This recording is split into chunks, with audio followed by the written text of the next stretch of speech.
ओम शांति। आज दिनांक 26 जून 2022 प्रातः मुरली अव्यक्त बाप दादा का रिवाइज कोर्स 26 अक्टूबर 1991 को बाप दादा ने हम बच्चों को जो वरदान दिया, वरदान का मनन कर उसका स्वरूप बनेंगे। वरदान में बाप दादा कहते, अपने चलन और चेहरे द्वारा भाग्य की लकीर को दिखाने वाले श्रेष्ठ भाग्यवान भव। आज बाबा भाग्य विधाता स्वयं भगवान हमें श्रेष्ठ भाग्यवान भव का वरदान दे रहे हैं। वरदान में बाबा कह रहे हैं, अपने चलन और चेहरे द्वारा भाग्य की लकीर दिखाने वाले श्रेष्ठ भाग्यवान भव। डिटेल में बाप दादा कहते, आप ब्राह्मण बच्चों को डायरेक्ट अनादि पिता और आदि पिता द्वारा यह अलौकिक जन्म प्राप्त हुआ है। जिसका जन्म ही भाग्य विधाता द्वारा हुआ हो, वह कितना भाग्यवान हुआ। अपने इस श्रेष्ठ भाग्य को सदा स्मृति में रखते हुए हर्षित रहो। खुशी के झूले में झूलते रहो, हर्षित रहो, उमंग उत्साह में रहो, क्योंकि हमें स्वयं भाग्य विधाता भगवान ने गोद दी, गोद में बिठाया, अपना बच्चा एडॉप्ट किया। आदि पिता प्रजापिता ब्रह्मा द्वारा अनादि पिता पिता परमात्मा ने हम बच्चों को एडॉप्ट कराया, अर्थात श्रेष्ठ ब्राह्मण बनाया। ब्राह्मण बनाकर हमें सर्व खजानों से संपूर्ण बनाया, अर्थात सर्व भाग्य प्राप्त प्रदान किए। एक एक भाग्य अलग अलग नहीं दिया, श्रेष्ठ भाग्य अर्थात सारा भाग्य दे दिया। 21 जन्मों के लिए सुख, शांति, आनंद, प्रेम, पवित्रता, गुण, ज्ञान तथा शक्तियां बाबा के पास जो जो खजाने थे सब दे दिए। अब हम बच्चों को बाबा कहते, उन खजानों को प्रत्यक्ष करो। प्रत्यक्ष करो कि ऐसा लगे कि तुम्हारे चेहरे, चाल चलन, बोल, रहन सहन, कर्म द्वारा वे खजाने प्रत्यक्ष हों। ऐसा लगे कि ये भगवान की संतान हैं, ये चैतन्य मूर्तियाँ इस धरा पर अवतरित हुई हैं, ये हमारा कल्याण करने के लिए आई हैं। ऐसा सभी आत्माओं के सामने प्रत्यक्ष हो, अर्थात खुद को तो अनुभूति हो ही, साथ में अन्य आत्माओं को भी यह अनुभूति हो कि इन्हें कुछ प्राप्ति हुई है।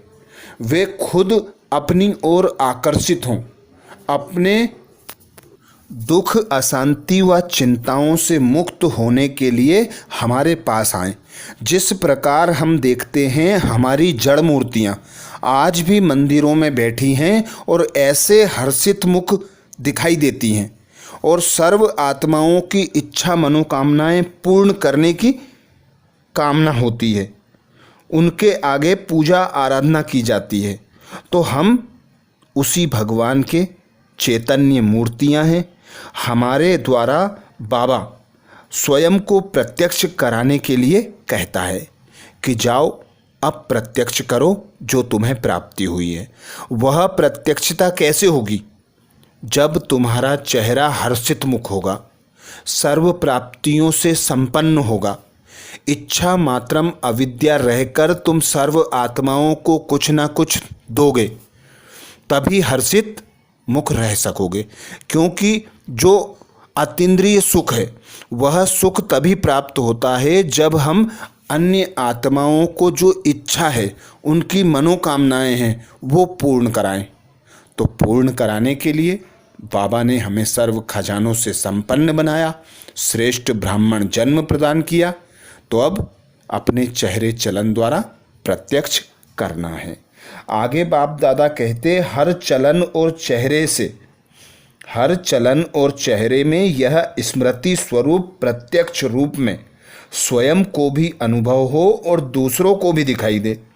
आपके मस्तक के बीच यह भाग्य की लकीर चमकती हुई दिखाई दे, तब कहेंगे श्रेष्ठ भाग्यवान आत्मा।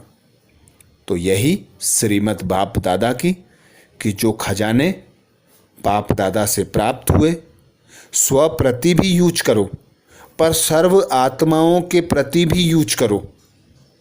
खुशी का खजाने से तुम भरपूर हो, संपूर्ण हो, संपन्न हो, तो सभी को खुशी से संपन्न बनाओ, सभी अनाथों को सनाथ बनाओ, सभी हिम्मतहीन आत्माओं में हिम्मत भरो, अशांत आत्माओं को शांति प्रदान करो, तभी तुम बच्चे श्रेष्ठ भाग्यवान कहलाओगे। स्लोगन में बाबा कहते, योगी तू आत्मा यह वह है जो अंतर्मुखी बन लाइट माइट रूप का अनुभव करता है। योगी तू आत्मा वह है जो अंतर्मुखी बन लाइट माइट रूप का अनुभव करता हो। योगी तू आत्मा अर्थात सदा पिता परमात्मा की याद की लगन में मगन रहने वाला, हर परिस्थिति में, हर बोल में, हर कर्म में पिता की याद समाई हो।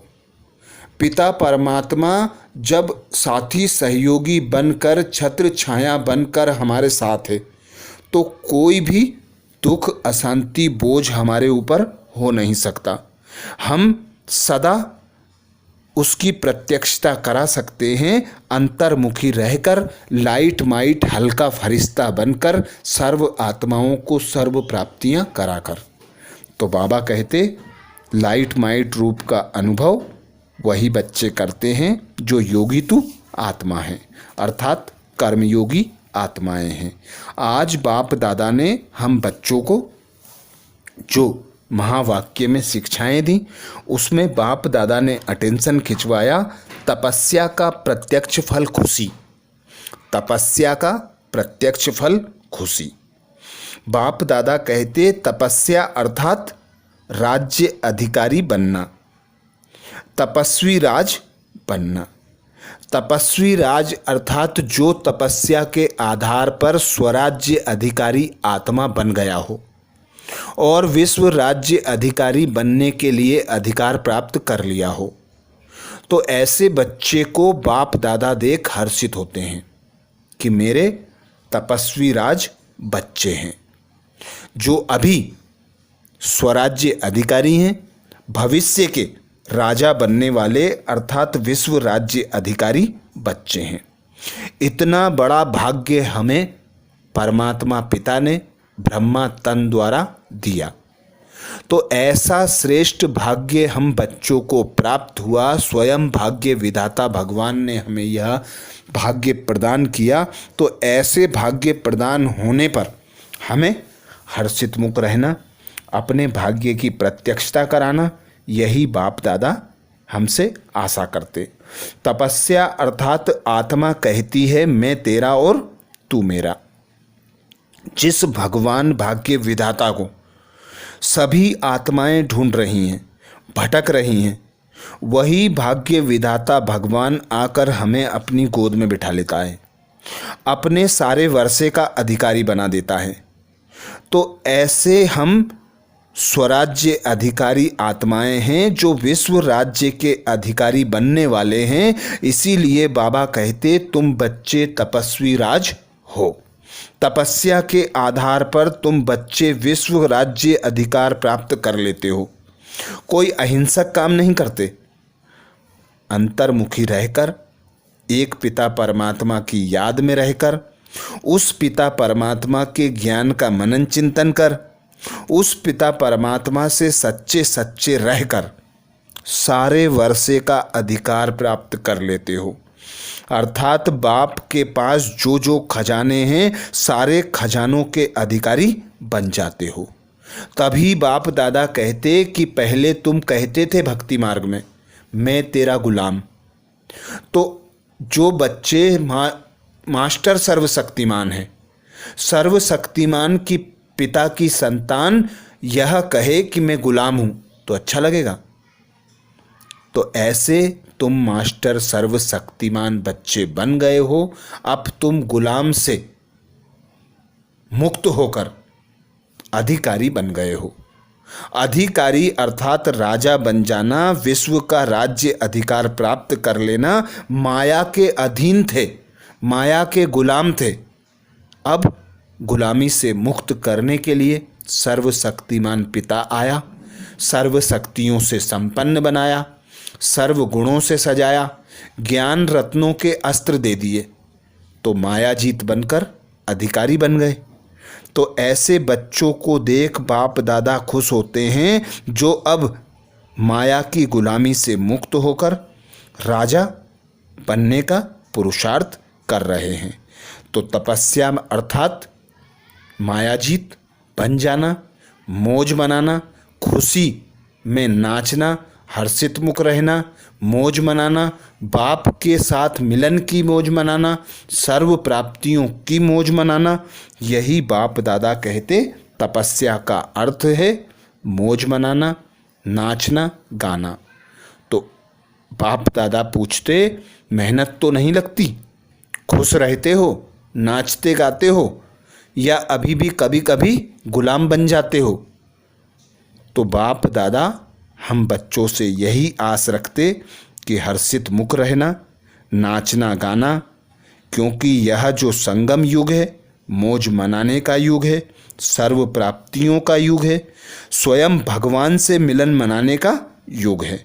तो मौज मनाते रहना है, निरंतर योगी बनकर रहना है।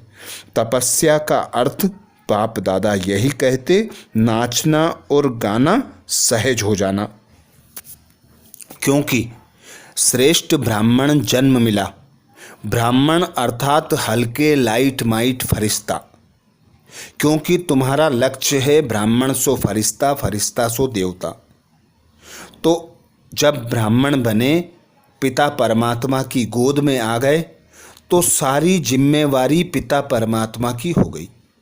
बस बाप की याद में रहकर हर कर्म करना कि करावन हार पिता करा रहा है, हम निमित्त बनकर कर्म कर रहे हैं, ट्रस्टी बनकर कर्म कर रहे हैं। बाप दादा कहते जब गृहस्थी बनते हो तो बोझ तले दब जाते हो, तो ट्रस्टी बन जाओ, हल्के लाइट माइट स्वरूप का अनुभव करो और उड़ते रहो। हर कार्य सेवा समझकर, खेल समझकर करते रहो। तो जितना जितना योग का प्रयोग सर्व खजानों के साथ करेंगे, तो खजानों का खर्च भी कम होगा और प्राप्तियां ज़्यादा होंगी। अर्थात बाबा कहते योग का प्रयोग करो हर खजाने पर। संकल्प, बोल, कर्म, जो भी खजाने समय तुम्हें मिले हुए हैं, उनमें योग का प्रयोग करो तो कम खर्च वाला नसीन बनोगे, कम खर्च में सफलता अधिक प्राप्त होगी। जिस प्रकार ब्रह्मा बाप ने कम खर्च वाला नसीन बनकर सफलता ज़्यादा प्राप्त की, ऐसे ही बाबा उदाहरण देते कि तुम बच्चे कहते हो कमाल है बाबा आपकी, तो कमाल कैसे? कम खर्च में प्राप्ति ज़्यादा, खजानों से संपन्न बना दिया, सर्व गुणों से संपन्न बना दिया। तो यह जो सफलता है वह योग के प्रयोग द्वारा ही सफलता प्राप्त हुई है। तो ऐसे ही हम बच्चों को भी कम खर्च वाला नसीन बनना है, योग का प्रयोग करना है और योगी प्रयोगी बन जाना है। आगे बाप दादा कहते सफलता सहज अनुभूति होना। तपस्या का अर्थ है सफलता सहज अनुभूति होना। तो तपस्या अर्थात हम बच्चों को बाबा ने सारा ज्ञान दे दिया कि ड्रामा में जो भी सीन आता है उसे खेल समझकर सफलता मूर्त बनो। कोई भी मेहनत करने की ज़रूरत नहीं है, हिलने की डुलने की ज़रूरत नहीं है। अचल अडोल रहकर, निश्चय बुद्धि होकर सफलता मूर्त बन जाओ। जो भी समस्या आती है, पेपर आती है, उसे खेल समझकर खेलो और पार कर लो। जिस प्रकार बाप दादा ने उदाहरण दिया, फुटबॉल के खेल में बॉल पाँव में आती है तो ठोकर लगाते हो, नहीं आती तो नहीं लगाते, पर मज़ा जब आता है जब बॉल आती है और ठोकर लगाते हो। तो ऐसे ही मौज मनाना, हर परिस्थिति के साथ खेल खेलना, हर पेपर में पास होना, पेपर का आह्वान करना, क्योंकि पेपर आना, परिस्थिति आना, तुम बच्चों को संपन्न बनाना और संपूर्ण सफलता मूर्त बनाना, यही पेपर का आधार होता है। तो पेपर आए और ज़्यादा आए, यही बाप दादा कहते कि ड्रामा में नूंद है, आदि से अंत तक पेपर आना ही है और तुम बच्चों को विजय प्राप्त करना ही है। तो विजय प्राप्ति का आधार योगी प्रयोगी आत्मा बनकर पेपर का आह्वान करना और उसमें सफलता प्राप्त कर सफलता मूर्त बन जाना। तो ये थे बाप दादा के 26 जून 2022 के अव्यक्त वाणी 26 अक्टूबर 1991 के महावाक्य। अच्छा, ओम शांति।